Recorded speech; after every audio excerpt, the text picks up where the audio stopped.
Are we back? Okay. My mic decided to not be plugged in properly. But yes, it's me. Hi. Welcome. It's Brandy Rosemith live from Library, and today we'll be going back on what I have read over 2023. I've split up the tier lists. We have the general novel tier list here. We have this one, which I need to zoom out on more. There we go. I have a manga and comics tier list here of the manga I have read over the year. I have a game lore tier list because obviously I've been doing specific videos on game lore, so this might take a while, this one.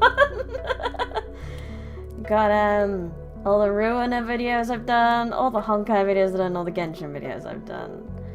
And then last but not least, SCP tier list of the ones I have read so far. Hello. I feel bad since I was only around for Frankenstein. No problem. I did this last year, and I basically filled in what each book was about either way. So don't worry about it. Just sit and have some fun. Did I say? I think I said hi to everyone while I was muted. So let me redo that bit. Hi, Noel's Phantom. Hi, Boyd. Hi, Lucas. Hi, Boris. Hi, Jabba Hop. Welcome, everybody. And yes, Boyd, you're going to have to be a little bit more patient with the memberships and. Yeah, I might change what the SCP has on the tier list. I wasn't sure what I wanted to do with it. I also haven't pre-selected my top 5 like I did last year, but we'll see, I suppose. And yes, as I was saying, you're gonna have to be a little bit more patient with the memberships and supers. Obviously, I have unlocked the ability to turn them on, but I would like to make sure I get everything set up properly in the back end, get some nice emojis up together, and I also have to do tax stuff. Apparently there's tax forms to fill in. Yay! Being a non-US tax resident and having to do things. It's not complicated stuff, I just have to get time to actually set it up, is all. But that is what we'll be doing today. It's exciting stuff. Now, these are all the books I read this year. It's not as many as I did last year. Last year I read loads. I didn't read as much as I wanted to this year, but I did read of like other stuff. So I'm forgiving myself a little. The Taxman. Is your fanfic in detail? We'll find out, won't we, when we get there. We're doing the thing. US tax day season. Yes, I need to sort out my taxes soon. Thrilling talk of taxes here. Yes, we need to not think of taxes right now. Let's. Let me tell you about the Wolf Pit. So this was the first book I read this year. But it was the second of a series called The Purple Door District. So I've read half of the first book on my channel. The author gave me permission to read half. And she's an evil batch. You know why? Because halfway through that book, a horrible thing happens, and I had to leave you all on that cliffhanger. Another year of content creation. Are you proud? Honestly, I survived a year of this and have grown to over 1,000. I am kind of proud of myself, you know? I've given myself a little mental pat on the back for this. Yeah. Luke! No! You're cool! You're nice! You're funny! Meh!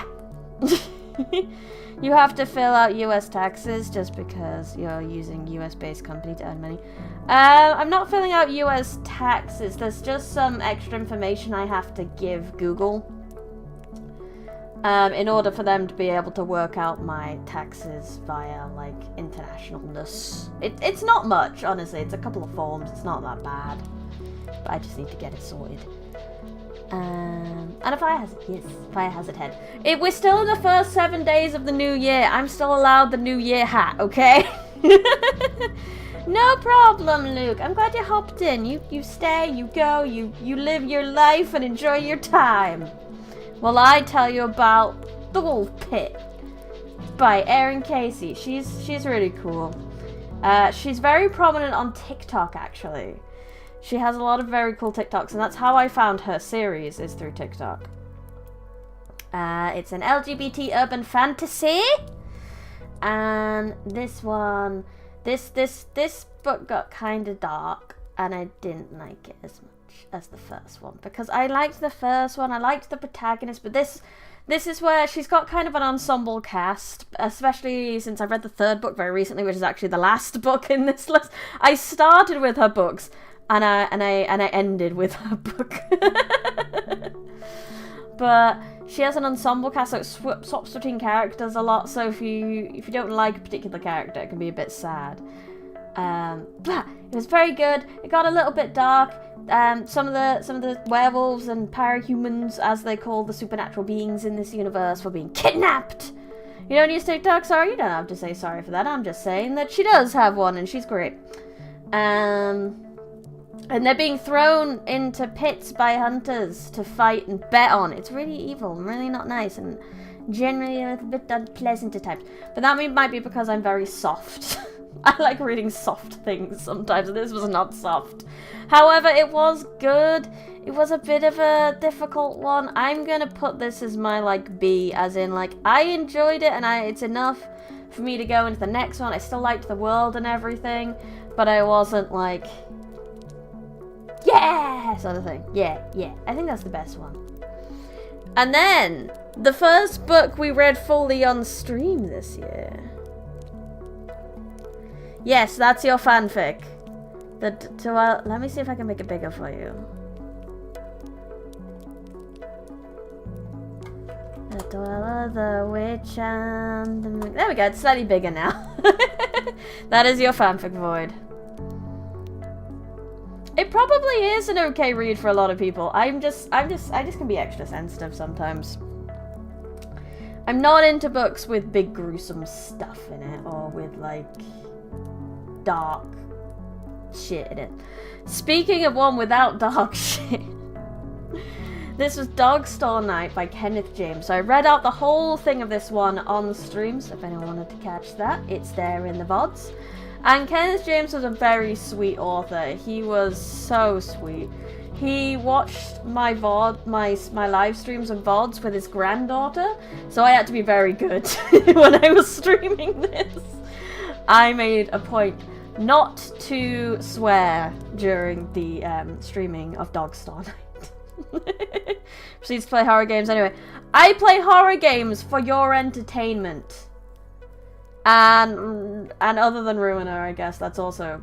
Ruiner kind... it's different, okay? I guess... I don't know. I think because books are, like, less interactive, I need to be, like, a bit more okay with it. I'm watching on my Chromebook while auto-grinding on a mobile game, so the text is blurry. No worries. Considering you've been reading Eric LaRocque earlier now, that's some dark shit. Oh, lovely. Dog Store 9 is not a dark one. It is sort of a middle grade... He described it as a middle grade fantasy, which it is. It's about two dogs that come down from space, and there's this boy who's getting bullied, and they help the boy that's getting bullied. One of the dogs has, like, a magic pouch where anything can be pulled out, and the other dog talks, and then the big dog takes him off to space, to the planet of dogs, and we get to explore the planet of dogs, and he meets his old dog that unfortunately, like, passed away not too long ago. And it was really sweet. Space Puppers was very sweet. There was one tiny weeny little dodgy bit with a racial slur, but the author did say that they treated it well, and they made it very, very clear that it was a very big no word, and I think he was trying to just educate a little bit about it more than anything else. It was wild though, I'll admit. By the last bit, it was just very wild. There were some wild ideas being thrown around. There was this whole time travel-y flashback thing. Like, they had this scuffle on a hill at the start of the book, and at the end of the book we kind of got a rewrite of that, with it being the past and being some kind of, like, epic fantasy thing where it was a war of some kind. It was wild. Absolutely wild. Also, the art in this book, fantastic. Fantastic. Absolutely fantastic. Imagine if Brandy just started playing more M-rated games and some old guy said he was gonna watch her streams with a grandkid. I bet they'll enjoy Brandy playing kids. I mean, if some old guy just said they were gonna watch it with a grandkid, then that's on them. However, that old guy, I was reading their book. They asked me, and I got to, and I guess they sent me free of charge a signed copy of this book. A hardback copy of this book signed by them, and it says, "Thank you for giving my book voice." And it was like, oh. Brownie plays Manhunt when. Hello, Mr. Max, welcome. Hello, Red Candy Guy. Welcome. But that was Dog Star Night. Where would I put that? Again, it wasn't for me. This is my tier list. And if I was a kid, maybe it would be a bit higher up, but I was not a kid during this. And as much as it was cool, as much as it was interesting, it wasn't for me. If you asked for me to read this again, I would not. Oh, would it be COD? COD. I mean, Void, yours was a Patreon thing. I want to say C because of the artwork as well. There's one particular... Can I see if I can get it up for you? There's one particular piece of artwork you should... I need to get Kindle. D is for dogs. Yes. Does that mean I have to put a few of these books in C for cat? Kindle read. Let's see.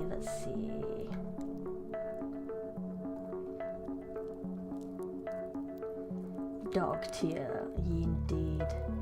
I really want you to see this image. It's so good. It's just so wild and mind-bendy. Dog Star Night, there you are. Let's see if I can find it. So are you gonna be unbiased with me? No, this is my tier list and I could be as biased as I want. I think it was...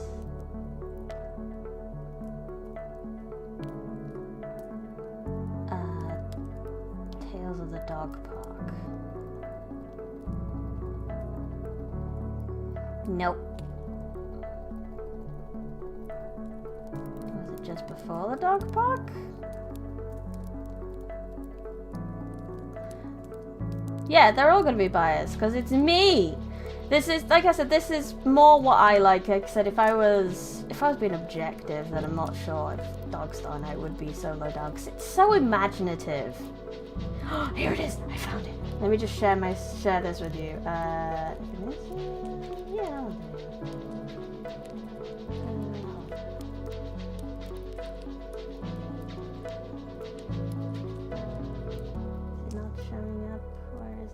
Oh, that's that. No, I don't want that. Delete.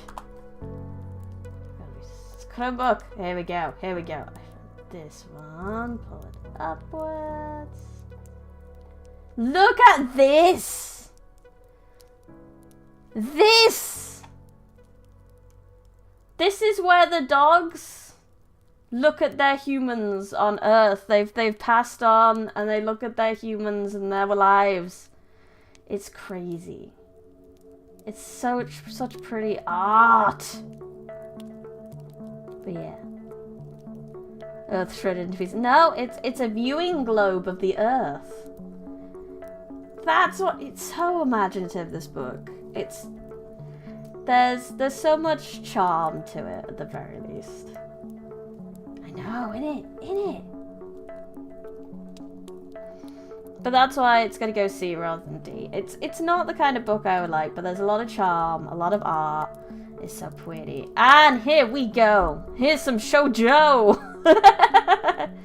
Da da da da. The extraordinary, the ordinary, and soap. Yes. I like me some girly books sometimes. And this is definitely a girly book. So, the protagonist is a normal girl, but she has the power to make magical soap bubbles. And these magical soap bubbles, they just make people, they clean things and make people feel better in them. So they like purify monsters and shit like that. So she ends up going on the epic quest with the actual isekai protagonist in the background here. This girl got isekai'd and she's supposed to be the super sacred maiden. But here she comes with her powers actually kind of being a kind of sacred maiden too. And then this is the husband in the back. Yes. So I had a mixed issue with this. She has the power to eat soap? No, make soap. The weakness of all gamers, soap! Correct. She has the power to chase away any gamer and purify them. It was a fun book. So the first one, I read the first and the second last year. And the first one was great. I ate that shit up. It was so fluffy and wonderful that she makes soap from thin air. She makes soap bubbles from thin air, indubitably. And the romance between these two was so sweet. You had, it was just like, for fuck's sake. I read the first chapter and I was like, kiss already! And it was great. And I just loved it. All the way through, it was great. Then the last chapter of the first book took a really dark turn in a way that a lot of fantasies do when they have female protagonists, because when the protagonist is female, obviously any and all danger has to be yabai, obviously. And then the second book resolved it pretty quickly, went back to a bit of fluff, but did suffer from fantasy racism. Not fantasy racism, fantasy sexism, and generally, like, I expect this character, because she's born in that world, to maybe, like, adhere to the fantasy sexism a bit. Because that's her world, that's what she's been born in. This character, that was born in a modern world, still kind of was fine with people treating her differently as a woman, and that bothered me greatly. So the second book I didn't get along with so much, however, unlike many light novel series, this third book was actually the final book, and I was like, there's only one more book. There's only one more book. So I decided to finish it, even if I didn't get along with the second one.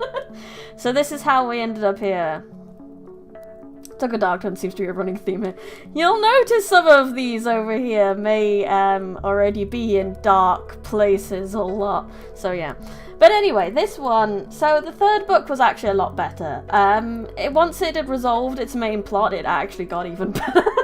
Because it went back to the romance between these two, and that's what made it so good in the first place. I actually got really sucked into the ending, except for there was a couple of plot contrivances and stuff at the end, but generally I got pretty sucked in and everything. Yes, I know modern society has its issues too, but it's more that like it's a little bit better, or at least you can challenge it more openly. I mean, like I said, I'm a lady who worked in the technology sector for a long time. I know you can at least deal with it a little bit, and you can bring it up to people and stuff. You don't have to just sit there like that girl did. But, like I said, that's a whole nother thing. It kind of got a bit redeemed at the end, and I did enjoy this third book. It's still not going any higher than C rank, though. Because the whole series is still a bit questionable, so it's staying in C rank. In short summary, girl gets isekai'd, people start being kind of meh, and she's like, it's fine. Basically, yeah.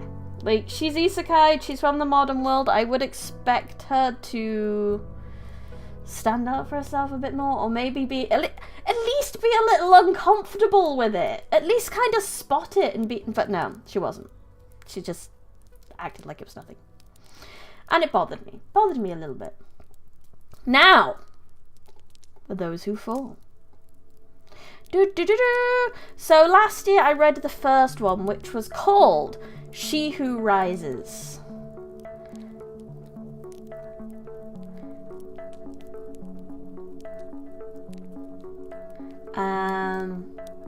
And She Who Rises was an absolute bloody lie, because no one rose in that first book.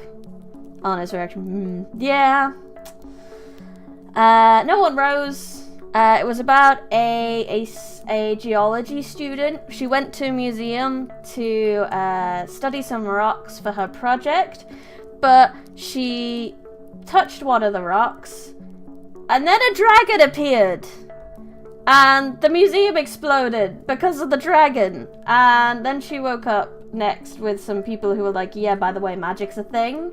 And there's some mythical creatures trapped in rocks, and some people can summon them. It should really only be our family, though, and we're kind of confused as to how you can do this. The poor museum. Honestly, she feels so guilty about that museum all the way through. And I don't blame her. There's a real sense of desperation in this book, and then I don't want to spoil the ending, but she's left in a bad situation at the end of the first book.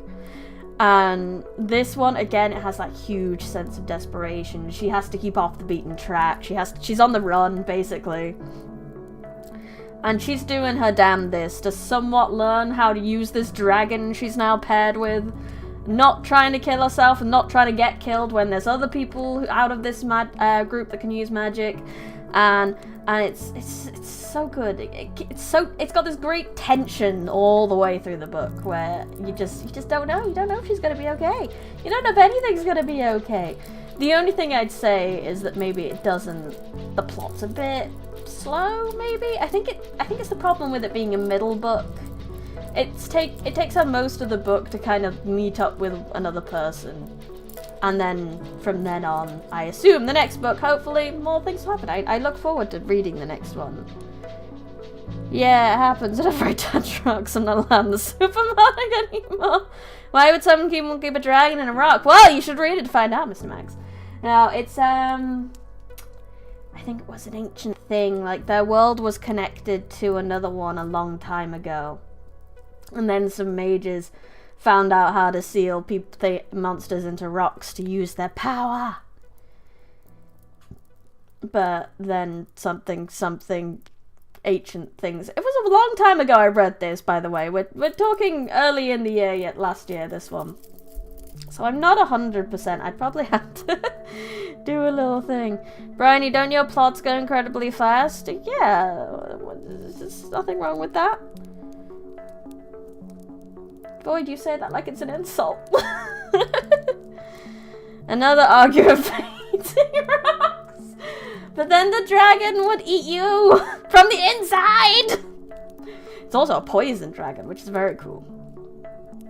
However, 10 out of 10 on this one is there are even more dragons in this one. And we'll get more of the dragon too. They get to ride the dragon in this one. And then there's another dragon in this one, and we all like dragons. Dragons make everything much cooler. Honestly, Wolf Pit 10 out would be so much better with a dragon.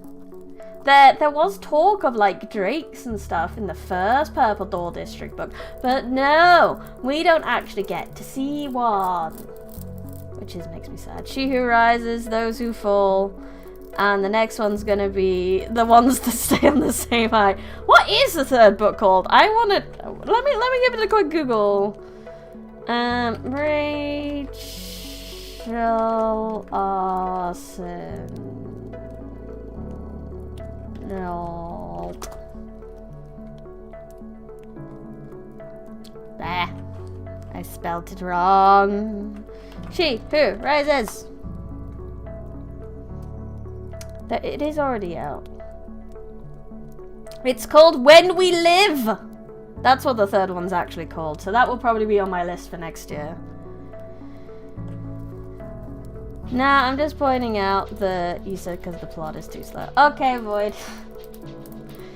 I'm not sure if the dragon will eat you from the inside, but it surely will be scary if you sit in the toilet with stomach pain and have a dragon come out of you.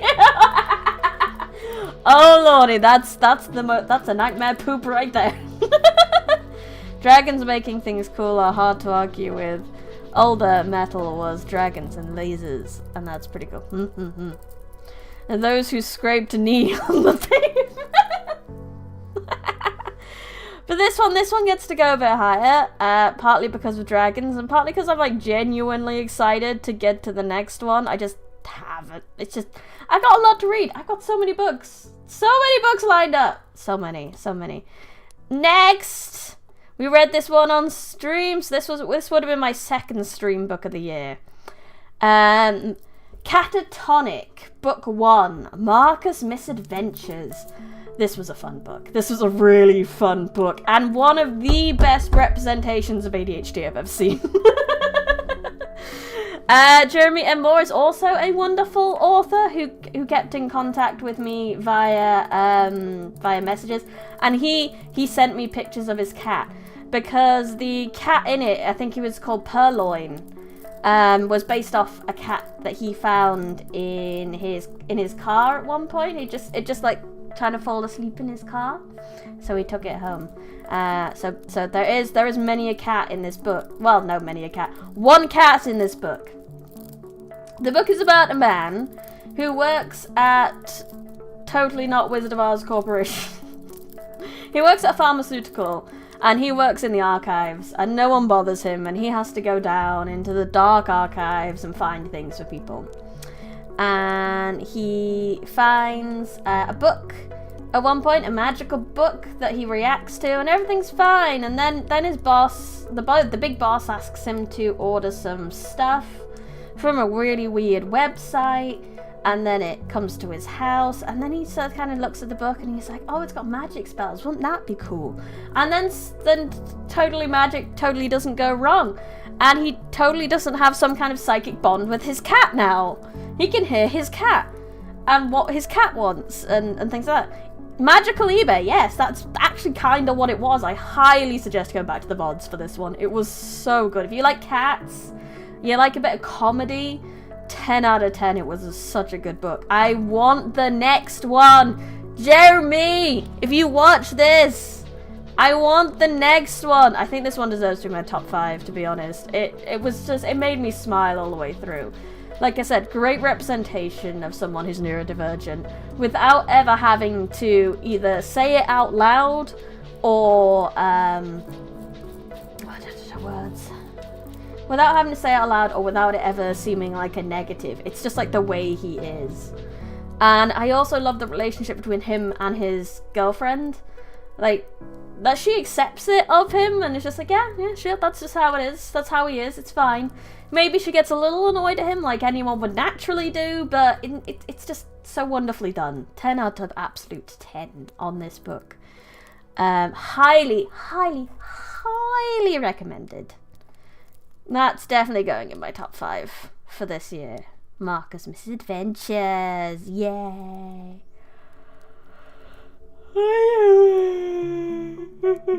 Alright. So speaking of dark things, I really like Magical Reading Project. The one time I can take dark and edgy stuff is when it's edgy magical girls. Also, when I think about it, I'm also better with edgy things as long as it's not yabai. I love me some Magical Reading Project. I'm actually not up to date with it. I have been keeping up to date with it until 15, and I think there's another one out this year, so I think I'm one behind, which makes me a little sad, but I can't complain too much about it. Cover looks cool. It is cool. I'm a little bit mad at it being breakdown, because this book is really dark. Turns the lights on. Because Magical Reading Project book 13 was in the middle of a plot story, and then 14 turned into Breakdown, which is technically a side story online series they put out. However, it was a great series, and the finale was wonderful. It brought back a lot of like older characters, some of the survivors of the other sort of murder games that Magical Reading Project is good for. I mean, most of the girls in Magical Girl Raising Project are not actually the little girls. Most of them are grown-ass adults. There's always at least one or two that are actually children, but a lot of them are women. Because when they transform in Magical Girl Raising Project, They look almost completely different. It's not just like a different outfit. And some of the magical girls in Magical Raising Project aren't even girls. There's been 2 male magical girls so far, and 2 of them haven't even been human. One of them's been a hamster, and one of them's been a turtle. It's a good series, I love it. I'll have to go now, but I'll check out the VOD later. Okie dokie, normal size phantom. Have a lovely day. Goodbye. Male magicals. Yeah, so they're a dude, and then they transform, and then they're a female. Yes, that's how it works in that universe. He's done multiple side stories from one of their point of views with how weird this is. I think he's kind of obsessed with it. Brainy, can't be bothered to write dark, edgy stuff. Wait, I have an idea. I'll write it myself. Exactly. Sounds like a trap. Turtle magical girl. Sounds it. And her magical girl theme is nowhere near being a turtle. It's great. She's in this book, the turtle, which may be a slight spoiler for her intro, but hey ho. It's all about, in this universe, magical potential, and as much as like it's most common for women to have magical potential, it's not. It is sometimes happens in this universe that either non-human animals can have magical potential, or some men can have magical potential.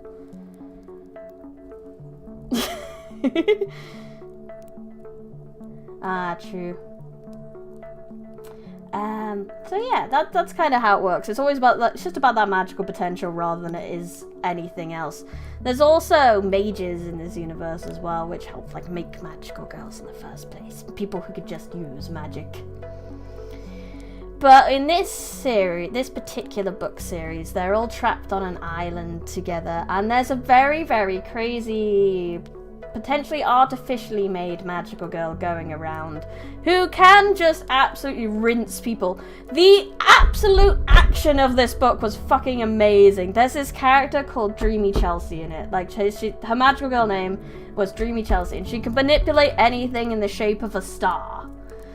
And Bryony, aren't you a magical girl? Not yet. I'm working on it.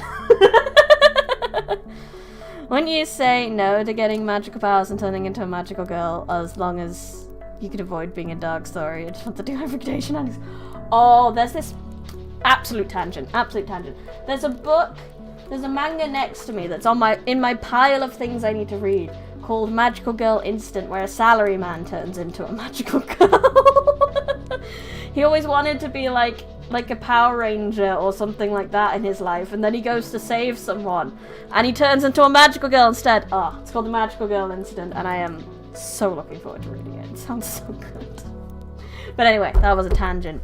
This one, Magical Raising Project, is all about breaking your heart when you start liking a character, and absolutely bonkers action scenes. It's so good at taking what seems to be either an irrelevant power or a not very cool power or something that's maybe not that powerful, and just getting it used creatively, or just having people with pure skill. Like, one of the most scariest magical girls in this universe is someone who can grow plants out of her head. Doesn't sound that impressive, does it? Oh, but it is. People are scared of her. But it's a great series. If you like superpowers and how they're used, and are ready for your heart to be broken when as soon as you like a character they're gonna die, then it's a great series, and it's gonna go in my top 5, because as soon as I kind of remembered some of those fights, I was like, oh my god! Dreamy Chelsea, what the fuck? I mean, magicals are kind of like Power Rangers. No, I think that's what he rationalizes in the manga. I'll tell you more at some point when I actually read it, but it's there and I can't wait. Finding the universes like Twin Tails start with M. Nope.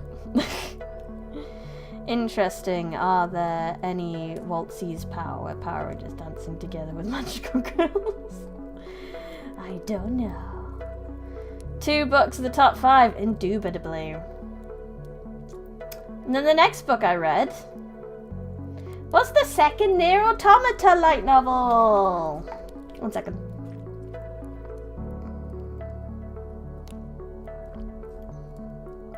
Like having an underpowered ability and using it creatively to take people down beyond their weight class. Sounds like what I did in my fanfic.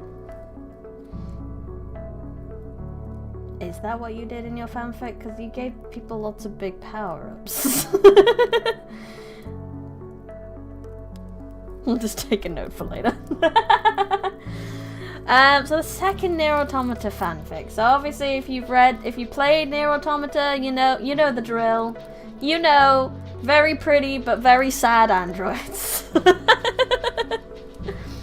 The first Nier Automata light novel is basically the game from A to E. Well, I'll say from A to E is the first book. The second book is a bunch of side stories. It covers A2's first arrival onto the planet. It covers it's hard to say without spoiling some of Nier Automata.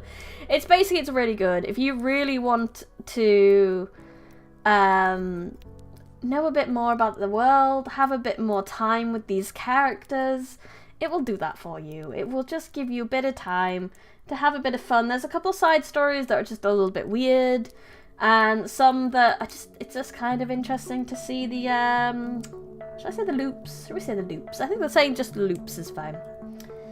It's wonderful. It's very good. If you liked Nier Automata, you'll like the two light novels. There's no two ways about it. I preferred the first one, not because it was a more familiar story, but because I really liked being in 2B's head. You only know Nier from sources. I see. No judgment. Because there's things you find out in the game later on, the things for 2B, and the books assume that you know. So do not read the books unless you have played the game A to E. But if you do know, you know, and it was really interesting to be in 2B's head for it. But I did enjoy this as well. I loved more time with my android friends, so they get to go in A. Hello, Hogan, welcome. Only Drade and myself, and probably Claire, and that OC with the green diamond. Hello, glad to catch up on the stream. How's it going? It's going pretty well. We're getting through this. I don't know if we'll have time to go through all of it, to be honest. We're 40 minutes through and I haven't even finished with the novels yet, but we'll see.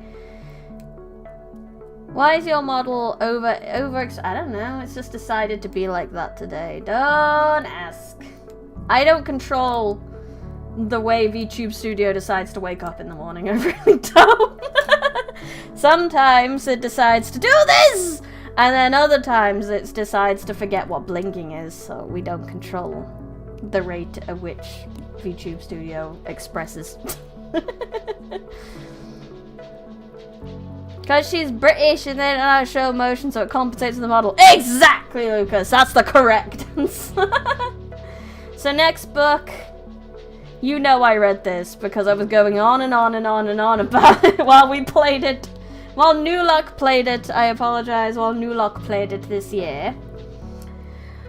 I read the Bioshock Rapture book, which was all about Andrew Ryan deciding to avoid the apocalypse that was nuclear winter by running away and building a city under the sea, and about a man named Frank Fontaine and how he came to be in Rapture and slowly take it over.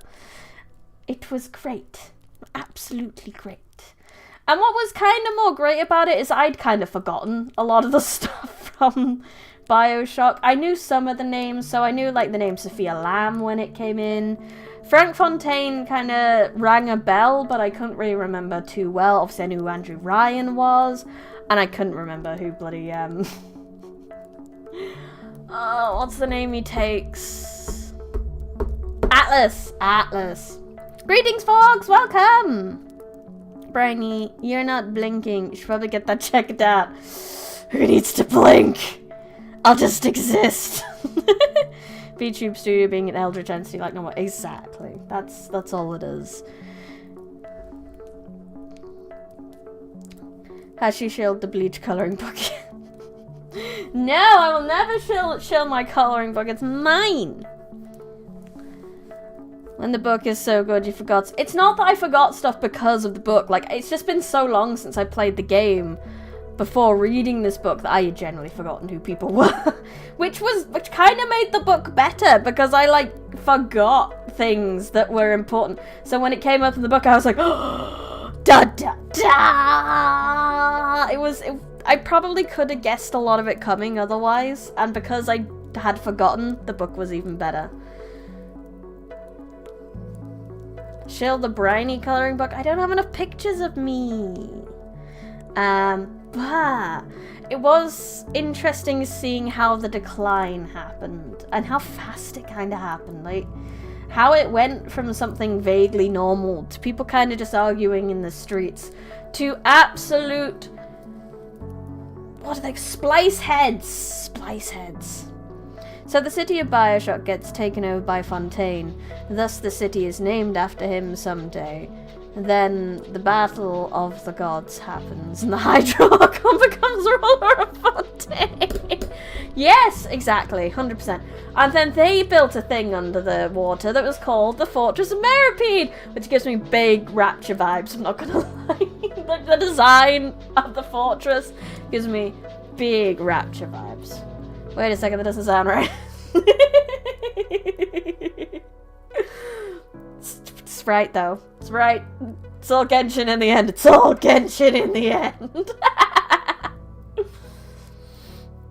But anyway, it is a great book. If you like Bioshock and Rapture and you want some more time there, it's great. I like just seeing, like I said, the general decline of it from the kind of okay to the absolute bloody chaos you get in the game is great. I love it. I love the explanations. They're great. Is it top 5? Let me just double check what I've got left.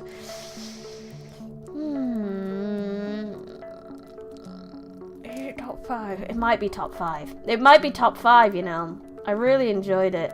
And I was reading it while I was in Barbados, and that made it even better.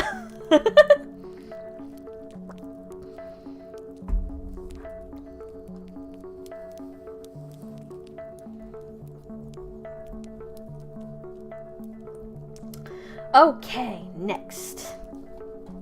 This was the 3rd book I read on stream, so you can check out the VODs for this one. It was called Misperception. You know what, this was really fun as well.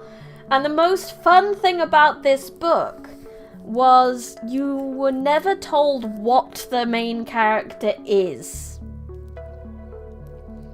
It like, the whole book kind of talks like they're human the whole time.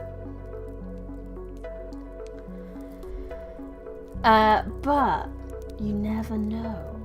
You never find out what they are until, like, the last chapter. And it was so much fun guessing all the way through. I'm like, if this happened, then it could be this. And I had the wrong character. I had the wrong creature the whole time. I kind of thought what it was, but I was like, oh, maybe. So this book, it's a book that gaslights you. Kinda. I think it's very obvious that he's not human in the book. As much as it writes itself like the main character is human, it's very clear that they're not. It's very clear they're some kind of animal who is probably being kept as a pet and doesn't quite understand their position. And you're slowly sort of trying to figure out what they are. And I was convinced that they were a trash panda most of the way through. I was incorrect, though. I'm not going to say what they are, though, because if you ever want to check it out, you can do so. And if you ever want to just not read it yourself, but listen to it, there's a whole playlist of me reading it. I don't think this is a top 5, though. It's a Disney movie in book form, since the MC is an animal. Yeah, kinda. I wouldn't say anything. There's some dramatic things that happen, but no more than say Lion King or something. There's some upsetting things, but nothing too terrible. Yeah, I was convinced he was a trash panda. The first time he met someone like himself, they were digging through the trash. And I was like, what digs through trash? Trash pandas! So I thought he was a raccoon the whole way through, but he wasn't. He was not a raccoon. Next! Da da da da! Silverthell! I was this was how do I put this one? So I picked this up because I kind of just had the whole book on my Kindle and I had no idea what to read, and I was like, I was told by the author there was talking lions in this one, and I was like, you know what, I want some talking lions in my life. So that's why I picked this book up, and it does indeed have talking lions. And you don't even have to wait very long. And in fact, they're in most of the book, the talking lions. So yeah, big fluffy lion friends, good stuff. The rest is kinda generic. The Lion King. There's a Lion Queen. It's a fantasy book about a princess whose dad gets killed, and then her cousin oh so sweetly tells her to flee the country, obviously.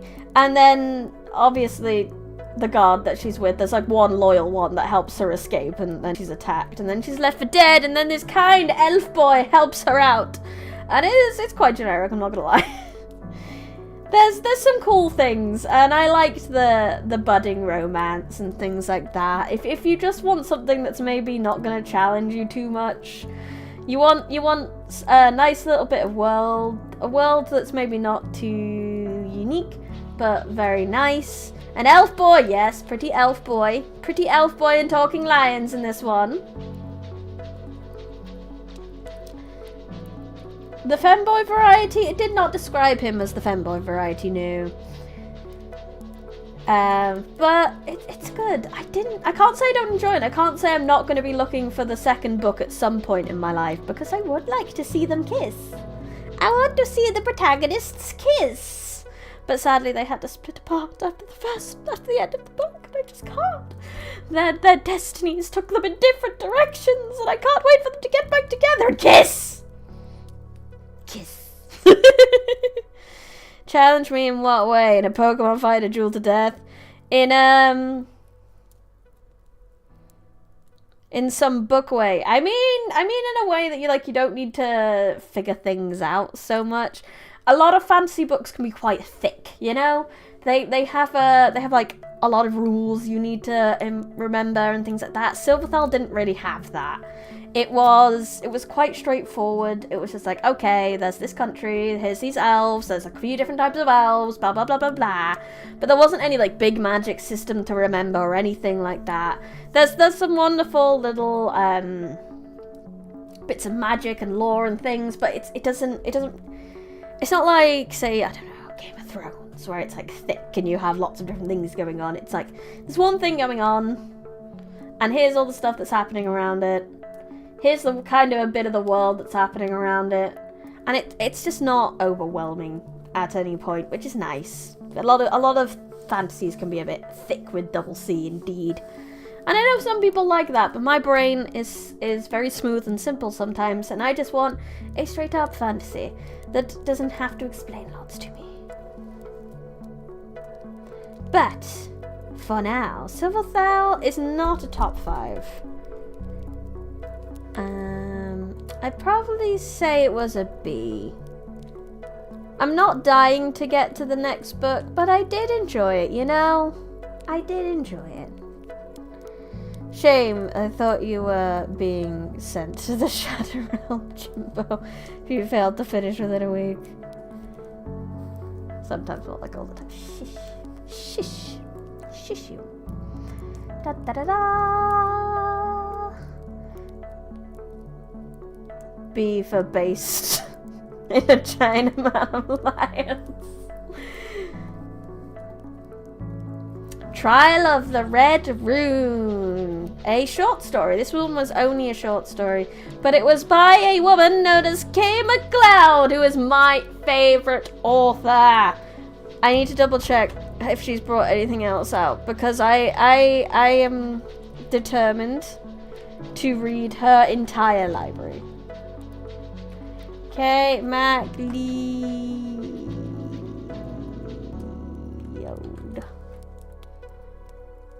Have you got anything else out? No. I've read every book she's read. She's done. And I've only been left with these short stories. She is an absolute master of banter. I'm not even going to talk about the short story much. I'm just going to talk about her two book series that she's got. So one is basically it's Pokemon. It's Pokemon. She wrote a Pokemon book. she wrote a book based on the idea that that everyone liked Pokemon Go so much that they decided to genetically engineer and create Pokemon. And then it all went a little bit out of control, and now it's like somewhat post-apocalyptic. Except for the system still works, so people can still have Pokemon. And it's about someone getting their first not Pokemon and going off into the world. And then she has a terrible, terrible bad habit of murdering people just as they're going on adventures, and it's awful. She does it in the first book of both series. It's so bad I made a meme and sent it to her. Do you know that meme where the lady's holding up a dude and doing like that I'm watching you to someone else, and I did it like me trying to protect anyone going on an adventure in your books. Okay, I'm sold on a Pokemon book. Top 5 for me. This is not the Pokemon book specifically. This is a little short story of a fantasy world that she's got going. She hasn't really done too much in it, and it was just... The actual story itself was, Did she also make a Sonic-centric book? No, she hasn't yet. I don't think she will, but yet. This one was a short story, just a general fantasy short story about stopping a necromancer or something like that. There was some cool action. This fairy with her vines and everything, and this person with her cold magic and stuff. It was pretty cool. I just want more of her books, though, rather than her short stories, so this isn't going that high for me. This actually probably is going... It's still C-tier, it was still good, but it's more on author clout. It's getting that high, I'm not gonna lie. Yet. Now talk about foreshadowing. Yeah, so it's clone doomsday creatures that have the powers. Yes! Yes, exactly. That's the problem. That's the problem they have in the book. It's great. It's a situation, realistically, we'd never get ourselves into, but you know what? It's great to read. Who would have thought making fire animals would go wrong? Ew, they weren't turning people into Pokemon. They were just, like, genetically enhancing animals. Which is another thing I liked about the way she did it, is that way she didn't have to give every animal another stupid name. It was like, it was a fire parrot, or a shadow parrot, or a psychic parrot, or whatever. She just used like normal animals, but gave them elemental powers. And I think that was great for a book, because that way, like I said, you don't have to remember specific names. You don't have to imagine it in any sort of special way either. It's great. Why go beyond making Gardevoirs so unrealistic? Okay, next book. Ball Fury! I love this book. I love this series. Just two gals playing games and breaking shit. Just one girl upping her defense stat until she breaks the game. Woo!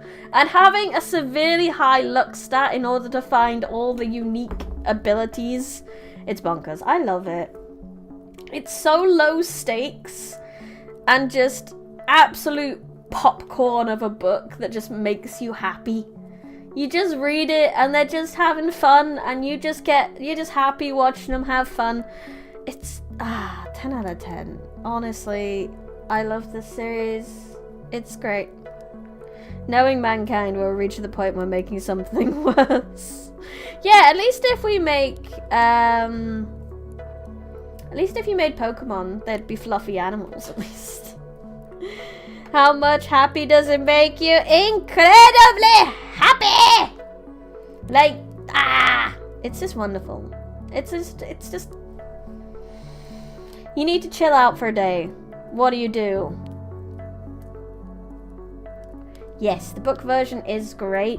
It's obviously very behind. Book 3 is nowhere near where the anime is at the moment.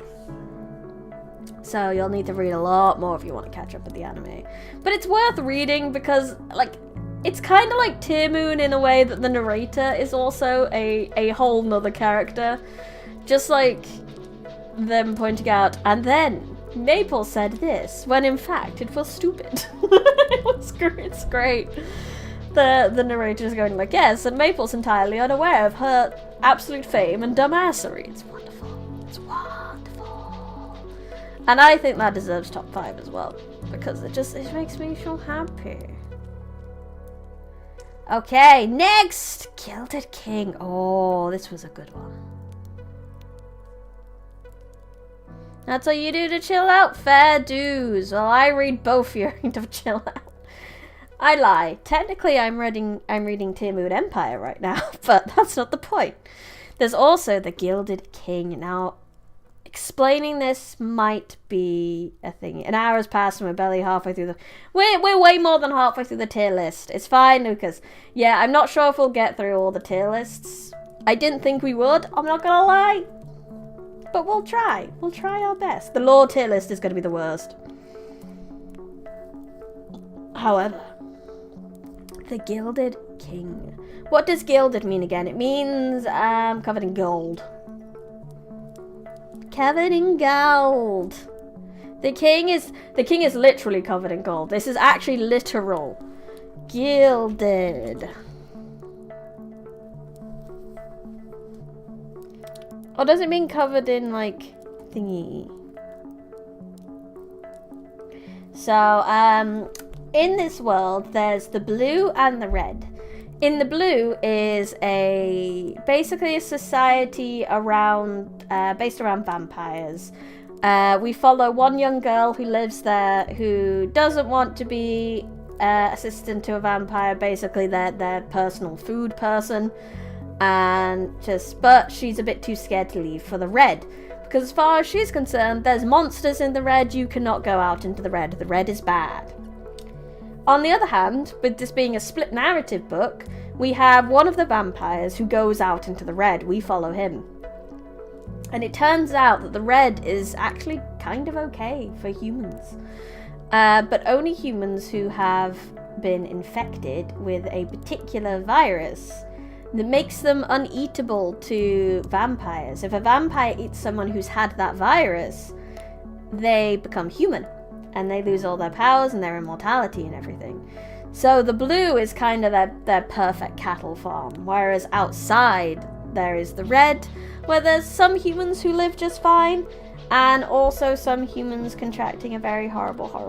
Oh wait, no, I explained that wrong. Actually, there's a vaccine to a particular... wait. Yes. So there's some people... There was a disease that happened that basically created zombies. And then the vaccine for that disease stopped people from becoming zombies and even cured them from becoming zombies. However, anyone who had the vaccine couldn't be fed on by a vampire, because then the vampire would lose their power. So the blue is basically the cattle farm that they protect their people from both the zombie disease and from the vaccine, so they have people to feed off. And then outside of it, it's mostly vaccinated people who are mostly fine. There are some shenanigans going on, which I won't talk to you about, and a lot of really cool history inside the blue that we find out from the person in the blue's perspective as well. It's genuinely very cool, and there's some surprise gay! Yay! We like some surprise gay. I didn't even know when I was going in. But it is a really good read. The world building's really good. I think the only complaint I even had about this book was that the split narrative meant that I was getting invested in one side of it, and then that chapter would end and I'd have to go to the other side of it, which was annoying for me because I'm like, but I'm in this story! I don't want to have to, like, get into this story now. I'm hoping the second one doesn't have that issue. But we shall see, I suppose. So it's a cure for vampirism. Yes. The vaccine seemed to have been some kind of cure for vampirism. Which is bad. Surprise gays. My teen years. Surprise guys! Yay! I don't know if this is top 5. I only have one more place in my top 5. Ooh, and this is A or top 5, and I'm not sure. I'm changing top 5 to S rank. Fuck it. I'm not limiting myself. This is my stream, and I can do what I want. It's S rank. Because it was really good. Now I'll have 4 split narratives. Oh, I will die if the second book does that. Now for another wonderful book. Da-da-da-da! Look at this cheeky little face this dog has. Let me just super zoom in there. Look at this face. He is ready to cause mischief. So this was another book with an animal protagonist. This was the next book I read on the stream. S rank, please. You want your fanfic to have a chance to be on top. New luck arch.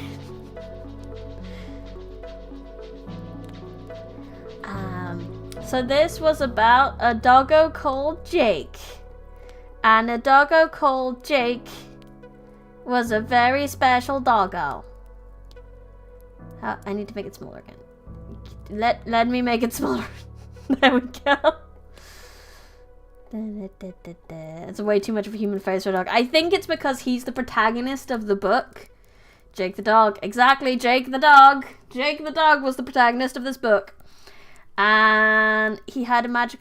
He did have a peasant family, but when his peasant mum died, his peasant dad became a drunk and a meanie.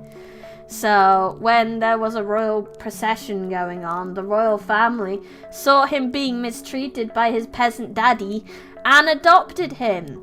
So he got adopted in the main family and everything was lovely until this wizard came along and bad things happened. And it was up to Jake to save the day. It was really good, actually. I very much enjoyed this book. Honestly, it's kind of kept you on your toes. As to, obviously you knew Jake was going to save the day, but it got really dire at points, and I did not know how he was going to do it in the end. Oh, the book I was introduced to your channel on, I think I turned into the end of Leap of Darkness. I took a leap into the void and loved it, yay! Oh, the one I joined on. Oh, I see, this is when everyone joined. This is when I had the biggest boom in popularity then. Jake the God got adopted by Princess Bubblegum. Exactly! It was very good. It was pretty grim at times too. The descriptions at some points were just... Ugh. There were some horrible descriptions of some of the things that happened. Like the queen got poisoned at one point, and like the hallucinations she was having were just... awful. Ugh. Awful. So it had some really grim stuff in it at points, but it was still really good. It was more of a younger thing, but I think it was one of those that they don't take their younger audience. They take their own younger audience very seriously, and they're just like, they're not pulling punches just because it's a younger audience kind of thing. I also love that so many of the animals talked, and I loved all of them. You had the cat that barely talked and then decided to talk at the end. It was like, I'm not talking to stupid people. I'm like, fair dues, cat. It is wonderful. It was a good book. Kept you on your toes. But I'm not like dying to read it again, nor am I dying for a sequel, so it's going into B rank. Where did my other books go? Okay, so here's where you join, Lucas. Da da da da! One for the Road. One for the Road was good. This was by Jeremy M. Moore, so it was by the same person who did Catatonic. It wasn't as good as Catatonic because there was a severe lack of cats, but hey ho. However, it was good. So this guy wakes up in the desert, finds his way into a bar, and this bar slowly starts getting bigger and more full as more people arrive. Eventually, he kind of figures out this is like the bar between life and death. And he needs to figure out how the fudge he got there. A severe lack of cats, I'm sold. And he needs to figure out how he got there and how he can leave. He's a bit special, he's a bit different, because no one tends to turn up at the bar until it's been set up, but somehow he was there before every other employee. It was really cool. One more for the road, I still haven't found the trail mix spread. But it was, I really enjoyed this book. It was a lot more, it was really heartfelt. There was a lot going on in it, and it was definitely not, because obviously a lot of the books I've read this has been like pure fantasy adventures and things like that, and this one was just a dude trying to figure shit out about his own life, and then try help other people through their own. It's really good. It was a huge change of pace compared to most of what I read. He's special because he flashed before an entire audience. Yes, he did. And there was a good bit of humour in there. Jeremy Moore's very good with his humour, and it shows in this book as well. It's a bit more of an adult book and a bit more of a serious book, I think, to all of the other ones I've read. And I do say more of an adult and serious book. It does end with a massive cake fight. Giant food fight. It was great. But no, like I said, very heartfelt, very much big talks about death and moving on and the family you miss along the way and dealing with all that. It's good stuff. And dealing with people and whatnot. Wait, Jeremy and Moore, wasn't that a name from Bot? Yes, it was the person who wrote this one. These are the same authors. I decided to read both of them. I read Catatonic, and he sent me permission to do one for the road as well at the same time when he told me about Catatonic. But because it had a cat and it was a pun on the box, I read Catatonic first. But when I was getting to not many people things, I also read his one for the road. And if he gives me permission to read any more, I will happily read more, Jeremy. Your books are great. Your books are absolutely great. So, yeah, that is a name we saw before. Cover reminds me of some popular dancer. I see. Let's put Catatonic back in this one. I don't know if it's exactly my S rank, but it is definitely an A. It made me happy. It was felt nice to read. It was warm and cozy. So this mustache. The mustache. Mustache. Anyway, this mustache represents Sherlock Holmes, a scandal in Bohemia. And this one, I want to biasly put as an S rank, because my name was in the book! Irene Adler lives on Briny Lane! Yes! I'm a street name! It was a guy who made zombies dance in a music video in the 90s. You mean Michael Jackson? Made me happy, 10 out of 10, good book, would read. Exactly. It's not quite my S ranks. I'm not quite dying, but it was really good. I think it's like I said, it was quite a change of pace for the rest of it. It was a bit slower paced. It was great. But a scandal in Bohemia.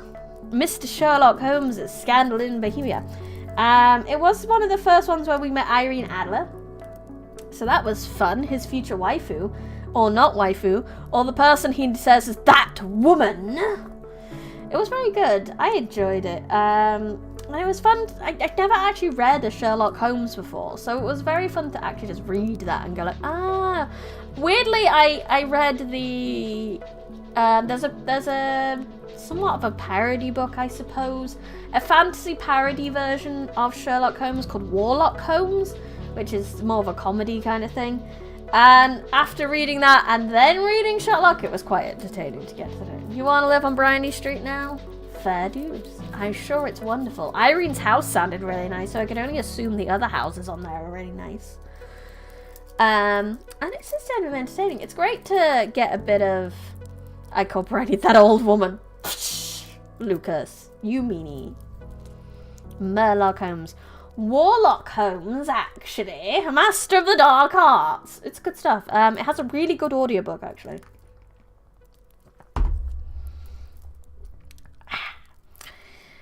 But yeah, it was a good one. It hasn't really stuck with me like some of the others have. So I'd probably actually even bring it down to C rank. Which, is that too harsh though? I mean, just because it's a classic doesn't mean I have to be nice to it. It's not my usual cup of tea, you see. I'm not normally one for the mystery, and also, like, although it did have some good bits, and did even make me laugh at times. I can see why it was liked for its time.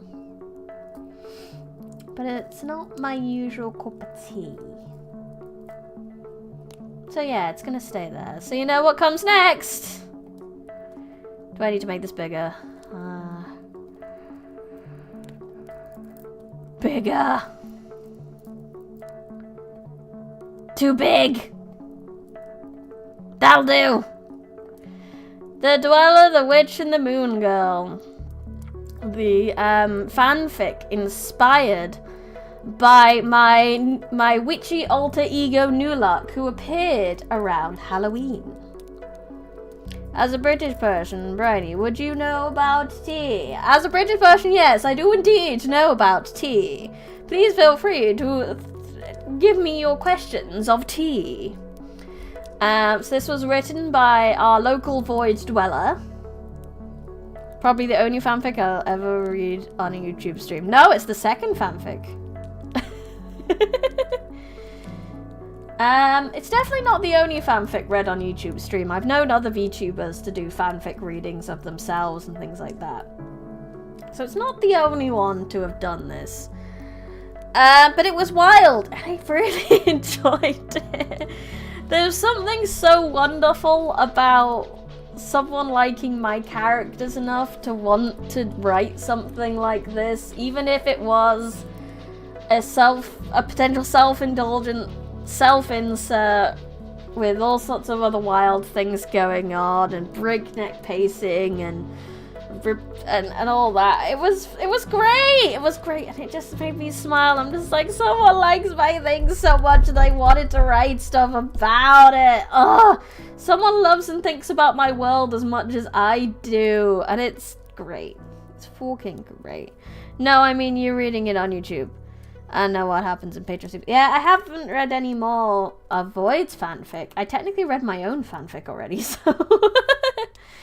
No, you see, there was an attempt as a joke, since you said Sherlock was not your cup of tea. Oh, I'm sorry. I believe the joke went flying over my head and then got burnt by the sparklers, unfortunately. Whoopsie doopsie.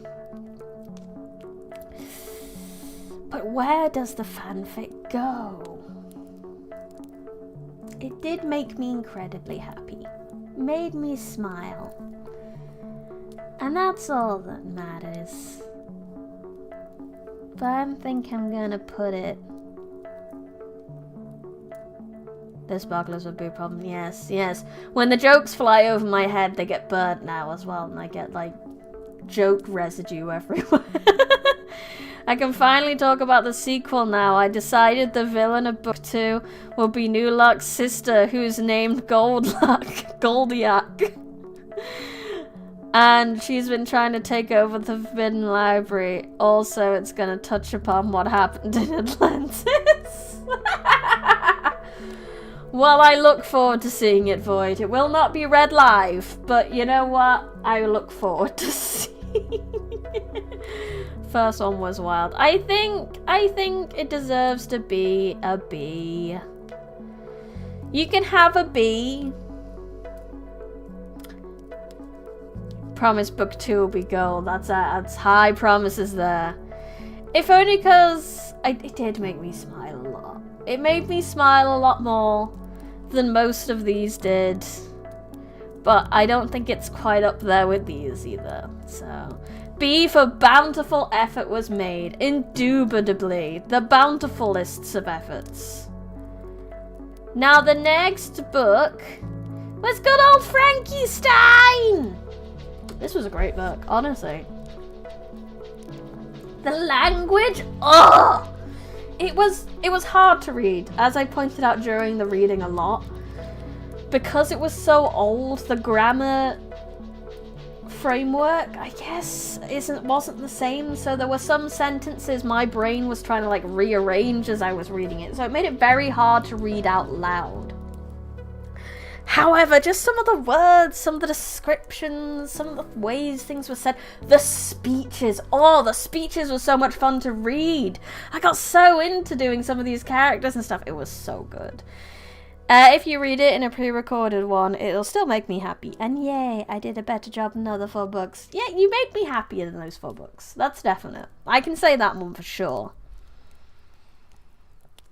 I found it nonsensical and silly. I don't know if that's not a bad thing. It depends. Like, this is a bias thing. This book list is not on how well they are written. It is not on how popular they are or how good their grammar was or anything. It's on how happy they made me.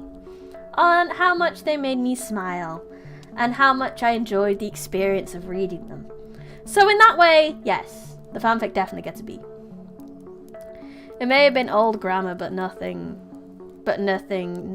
old narrator can't handle that.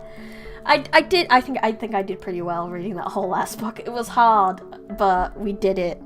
And I'm really glad we did, getting it from start to finish. It was so good. There's a good reason that's a classic that honestly should be read by every generation, and honestly definitely goes in S tier. Frankie was amazing. Frankie was my biggest inspiration to put the monster on the boat. It even leaked into my other streams. Wonderful! Me biting my fingernails, hope Brian doesn't find the misspelling of specific.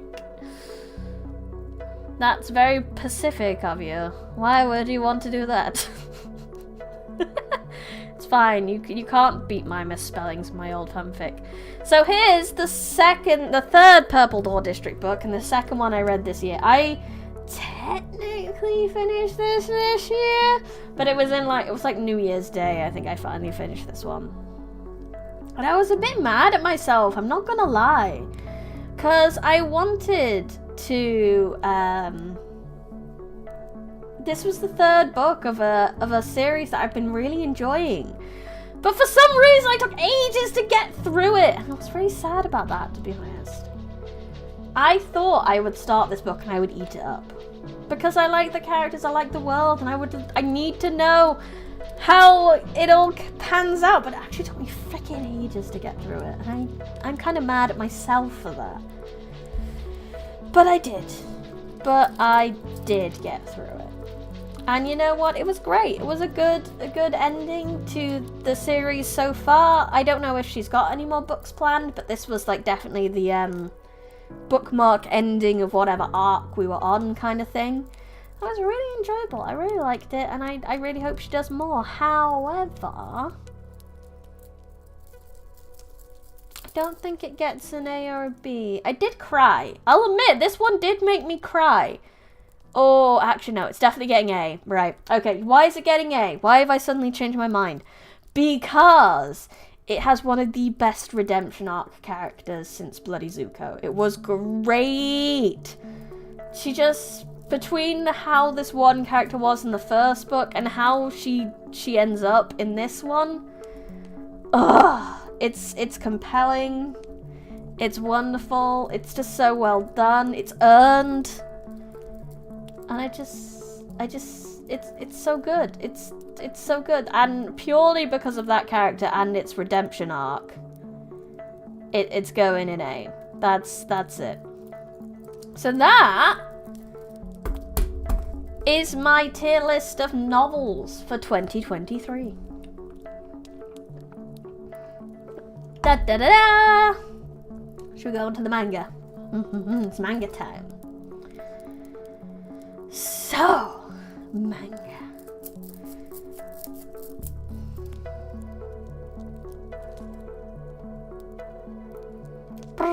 Fate Grand Order! I love Fate. Fate is great.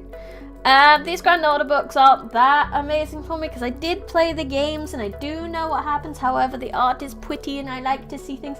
And we have Marie Antoinette in these ones, and she's one of my favourite characters. It's quite a list. It's only a small list of mangoes. It's not too bad. It's probably going to be a bit more next year. I'm hoping it's a bit more next year. So that way, but because it's something I read before and I'm just more in it for the art than anything else, it gets a B. It's got pretty art, makes me happy. That's all we got. Second one I read, Alice. Does Marie Antoinette eat cake? No, she does not. However, she does ride a crystal steed and sacrifice herself because she does that. Wait, Fate has a manga? I thought it was Gacha Hell. It's Gacha Hell with a great plot. If you're into Fate as a series, then Fate Grand Order's general plot is really good. I played it all the way through to Solomon and a bit after. I'm a bit behind now, which is annoying. I'm very behind actually, but its plot is very thick. And it takes a very long time to read through, and I barely have enough time to read anything else, so yeah, I can't do it. Does Mario Antoinette jump turtles? No, because she's not a Mario, she's a Marie! Marry her, she's great. She's pretty and great, and I love her, and I want to protect her, but no, she has to die. Alice, let's go into that. Alice is based off, it's another one based off an app game actually. It's based off an app game with designs from Yoko Taro, who was the person who made Nier Automata. And I was like, oh, I kind of want to know more about the plot because the app game doesn't actually have that much plot. It has some, but I don't quite understand it. From what I get in the app game, is that it is words.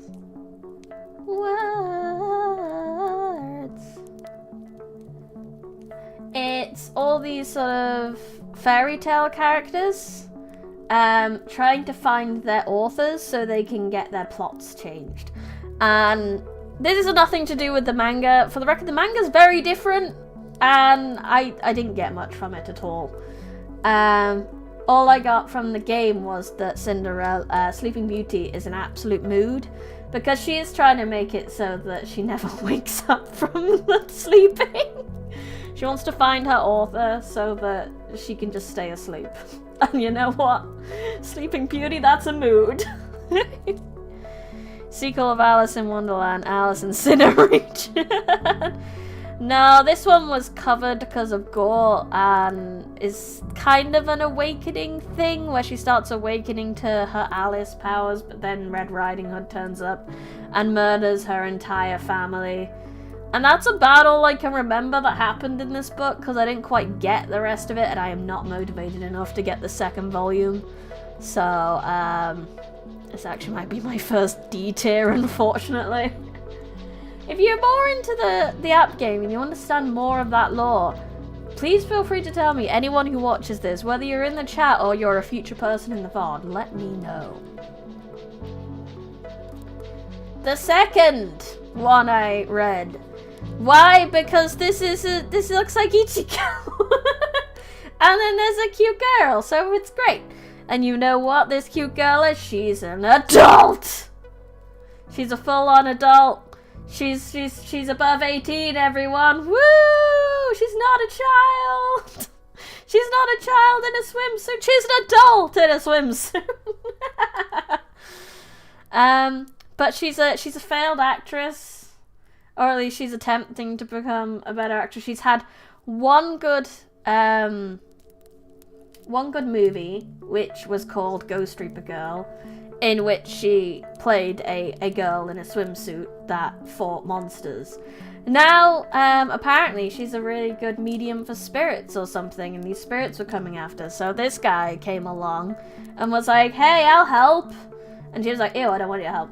But then she kind of needed his help. So he goes into her body and then she magical girl transforms into this and kicks a lot of ass. It's great. It's basically a magical girl manga. It's wonderful. It's one of the Shonen Jump ones at the moment, so I'm hoping if it does well enough, we might see an anime. And a 10 out of 10 anime we need of this.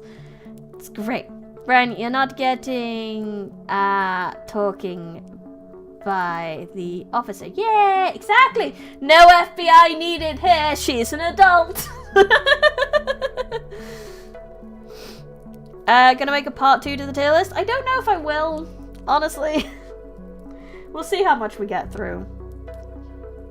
Yep, no 700-year-old lolly. She's just an actual adult, just trying to live her life. And now she has to fight ghosts and shit, using this guy as a tool, basically. It's very good. The art was really good, and I love me some magical girls and stuff. So I actually have the second volume next to me, where she gets a cat man in to help her as well. So she gets a cat outfit, which is a very pretty outfit, yes. So I look forward to more Ghost Reaper Girl. This is very good. Time to keep animators in the basement for an extra season of magical manga. Yay! Your Honor, she just has to morph. She is actually kind of small. It does point that out, that she is kind of small and people do think she's a bit younger than she is. But she is an adult. And I can't talk because I am very small. So she's probably still taller than me somehow. It's fine. But that one's an A rank because I do really want to get the next volume of that. And I have it. It's literally next to me. Sides are super impractical. I always love them for the for the style factor. I don't give a shit if they're not useful. It's style. Speaking of style, one of the reasons I picked up this manga was purely because of the style. Because I have a weakness for white-haired characters, and I was just like, oh, but she's so pretty. I read the first one, and it's about a lady who was raised her entire life to become empress. And then someone got isekai'd to their world, and she got thrown to the sideline, basically. And also a lot of other cruel, horrible things happened until she eventually got killed by the man who was she got put to death by the man she was supposed to marry and the man she tried to love her entire life. And then she got to redo it, which is a big trope at the moment, sort of redo live thing, especially in like, or the time loop thing. Especially in shoujo shit right now. I don't know why. Just dye your hair white, they're not gonna marry. It doesn't look as good in real life though, Void. It doesn't look as good. I would look like an old lady if I had white hair in real life. Your weakness is blonde is, I wonder why you're here then.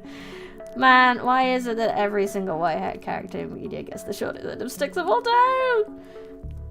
Pretty hairs already. Why do you? Fuck you, Lucas. Fuck you. It's blonde, thank you. A blonde hair. You can see it.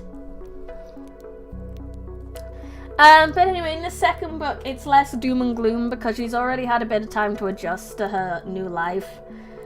She's starting to figure out a bit more about like her dad and like how her dad actually likes her and loves her, though she thought he was a cold man. And she's starting to get closer to a few dudes. There's this green-haired dude who's like, I'll protect you and keep you safe. I don't even remember what happened, I'm not gonna lie. I know I'm looking forward to the third book because we get the redhead in and I like the redhead. He's cute. And he's also gonna teach how to sword fight, so that's gonna be great. What more do we need? She gets to be tough and there's a cute redhead boy. It's just wonderful. This one, not so much. I wasn't as drawn in it. I was starting to think maybe I would drop the series a little bit until the redhead boy came in. So we'll see if I survive the next book of this series. Let's put it in C. Let's put it in C. I don't think we're going to get an S rank with manga this year. Although if anyone's going to take it, it might be Black Butler at the moment. Black Butler's very good at the moment. I don't know if anyone, and I doubt anyone here is following Black Butler. If you are, let me know and I will change what I'm saying. But about the last arc or so, Black Butler took a big plot turn. And I can't even talk about it that much, because if you ever wanted to get into it, it's not something I should ever tell you about. Because it's too big a term. It's just... Blah. I only know Black Butler from YouTuber. Interesting, fair enough. Oh, would that be a Sea Dog VA?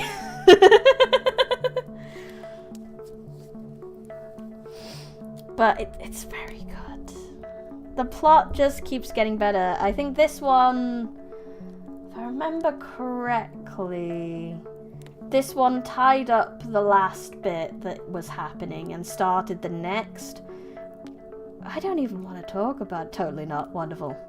Plot twist do be twisting the entire plot, but it really did. Like, honestly, it made you question so much about what happened so far. Ugh. And I still have so many questions, but I wouldn't say they're dragging it out, but let's say that the current villain at the moment, he needs blood to keep going. So they're trying to take away his blood farms, basically. So the whole team split up to take out these blood farms. I think that's the best way I can be vague about it without telling you. So this one wraps up the taking down of one of the blood farms and starts the next one. But if you did want to catch up with Black Butler... No, I'm not going to tell you to catch up with Black Butler. Although the animes are getting pretty good. They're doing like bit by bit they're coming out, and I'm really curious about the next arc they're animating, because the next arc I could talk about this manga, but I can't. So I'll talk about that instead. The next arc that Black Butler is animating is the school arc. So the main boy CL goes to a boarding school for rich kids, basically. And back in today, with British posh schools, I don't even know if I could technically say this on YouTube, actually. For us it just means cigarette now. But basically, you'd have your prefects, which is obviously your very important kids. And then your prefects would have FAGs. I'm just going to say that. FAGs. And a good chunk of the book is CL, the main character, trying to become one of the FAGs. So I'm really curious how they're going to dub that or translate that properly. Like, how are they going to do this? It's going to be so good. I can't wait. I can't wait to see how they try to write around that. Because the manga did it unapologetically. They were just like, yep, he's trying to be an FAG. It's wonderful. Since you're on the topic, what's the universities like over there? I'm pretty good. I went to one of them. As far as I know, university be university. Do you have anything more specific? I can't believe Bryony is using slurs on stream. Exactly. Truly a grandma move. Yes, I'm just saying, I'm so curious. So very curious how they do that. But I really do enjoy Back, but I can't tell you much about it because of the big spoils and everything. It's very hard to explain what's going on in that book when you're that deep into the manga kind of thing, but... And yeah, like I said, I don't want to spoil. Don't want to spoil.